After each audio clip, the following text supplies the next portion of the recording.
Hai, perkenalkan nama saya Rafael Bradiaja dan pada kesempatan kali ini saya akan meresumasikan tentang visualisasi baju pada toko online menggunakan styling web. Sebelum kita lanjut, apa yang kita akan bahas yaitu adalah yang pertama adalah GAN, Generative Adversarial Network, kemudian Style GAN.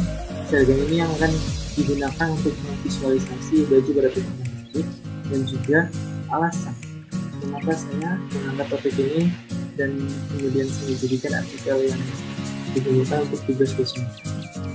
Ya, tanpa basa-basi lagi, mari kita mulai.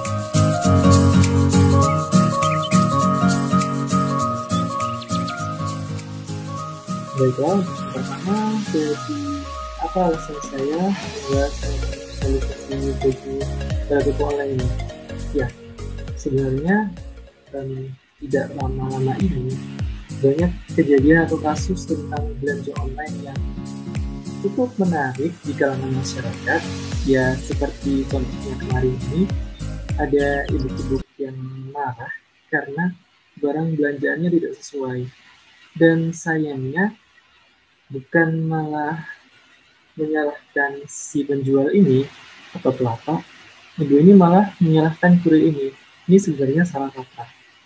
Ya, walaupun sistemnya sudah baik ya, atau yang mungkin belum tahu apa itu sistem COD. Jadi COD ini adalah si pembeli akan memesan barang yang akan dibeli, dan untuk sistem pembayarannya akan dilakukan secara langsung. Jadi pada saat kita membeli barang, misalnya baju, kita memilih nih, kemudian setelah kita melakukan check out, barang akan dikirim oleh pelapak dan juga sampai rumah yang dikirim oleh si kurir. Nah, salah kaprahnya gini, jadi sebenarnya kurir ini tidak tahu apa, hanya mengantarkan barang, dan untuk sistemnya adalah kita membayar dulu, atau kita sebaiknya membayar dulu barangnya, kemudian baru kita bisa membuka atau unboxing barang yang kita beli. Sayangnya adalah para pembeli ini malah berpikir takut kena tipu, yang sejujurnya adalah penipunya ini bukan si kurir namun penjual, dan itu adalah urusan kita dengan penjual apabila kita kena tipu. Jadi yang sebaiknya kita lakukan adalah setelah kita menerima barang, kita bayar kepada kurir, kemudian untuk pembukanya kita rekam tuh. Jadi kita bisa tahu apa yang salah dari pesanan kita, dan setelah itu kita bisa mengurusnya. Ya, bisa dibilang ribet sih, tapi daripada kita viral karena tidak tahu, ya begitulah masyarakat Indonesia dengan minat baca yang rendah, mereka jadi main-main emosi dulu sebelum mereka tahu apa yang sebenarnya menjadi prinsip COD ini. Untuk kemudiannya, jadi saya tuh berpikir nih, sebenarnya siapa yang salah? Apa pelapaknya, atau sistemnya, atau pembelinya? Ya, sebenarnya ini kita ingin sama-sama diuntungkan. Jadi sebagai pembeli yang bijak, yang pertama nih kita harus membaca nih deskripsi barang sesuai. Misalnya kita membeli baju ini ukurannya berapa yang sesuai dengan kita bisa mengukur tuh, atau kira-kira saja mungkin L, XL, atau M. Tapi sayangnya meskipun kita sudah memilih dengan ukuran yang sesuai yang kita bisa beli, datanya tidak sesuai. Ya begitulah belanja online, kita tidak bisa tahu barang yang kita beli. Dan untuk itu mungkin saya bisa membantu nih dengan memvisualisasi barang yang kita beli agar si pembeli ini tidak mengalami rugi, dan penjual juga bisa mengalami untung ya tentunya. Yang ruginya itu bisa yang cukup menyesatkan ya. Misalnya kita sudah membeli barang yang kita inginkan dan tidak sesuai, itu proses pengembaliannya cukup lama, mungkin memakan waktu 2 minggu atau bisa lebih, dan kita mengeluarkan uang lagi untuk mengirim barang tersebut ke pelapak dan mendapatkan barang yang sesuai. Maka demikian, kita akan mengenalkan apa itu GAN. Nah, GAN adalah Generative Adversarial Network. Apa itu?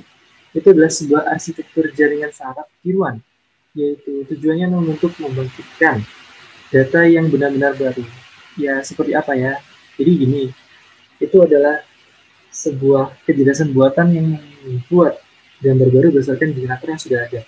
Misalkan saya memasukkan sebuah gambar wajah, dan wajah ini akan menjadi generator. Kemudian kecerdasan buatan akan membangkitkan suatu gambar baru berdasarkan kumpulan gambar yang telah dia lihat sebelumnya selama proses pelatihan. Dari contoh-contoh gambar ini bisa membuat gambar baru yang bisa dibilang cukup realistis. Yang seperti saya tahu sebelumnya adalah thispersondoesnotexist.com. Jadi pada website ini menghasilkan gambar-gambar seseorang yang sebenarnya tidak ada, dan gambar ini dihasilkan oleh stylegen tersebut. Dan menariknya adalah gambar-gambar di sini ini tidak mempunyai privasi, jadi kita bisa bebas menggunakannya. Dan juga tentu saja gambar yang diciptakan mempunyai resolusi yang sangat bersih. Jadi kita bisa menggunakannya sesuai dengan keinginan kita, mungkin bisa menjadi model endorse. Dan bayangkan saja kita ketika membuat gambar-gambar yang mungkin bersifat privat menjadi yang lebih umum, jadi kita bisa memakainya sesuai hati. Pada dasarnya untuk solusi tentang visualisasi baju online ini, yang pertama kali dilakukan oleh researcher atau peneliti kecerdasan buatan yang berasal dari University of Hong Kong. Mereka melakukan penelitian tentang bagaimana generative adversarial network ini melakukan suatu percobaan gambar baru dari gambar yang sudah ada.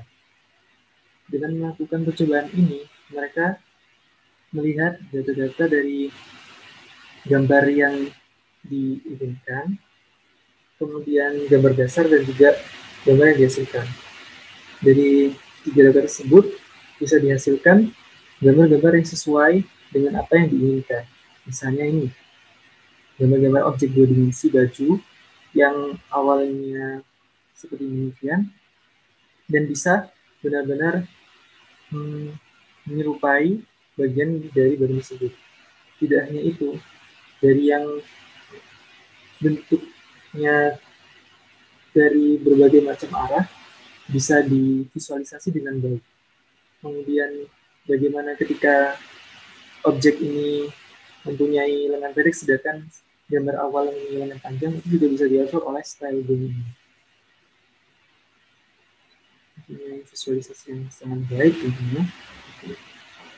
Dan baju-baju ini mungkin akan bisa diimplementasikan pada toko online yang akan mendatang. Dan ketika ini dilakukan, tentu saja sangat membantu konsumen untuk memilah-milah baju yang akan mereka beli sesuai dengan keinginan mereka. Mungkin sekian presentasi dari saya. Apabila ada salah kata, mohon maaf. Wassalamualaikum warahmatullahi wabarakatuh.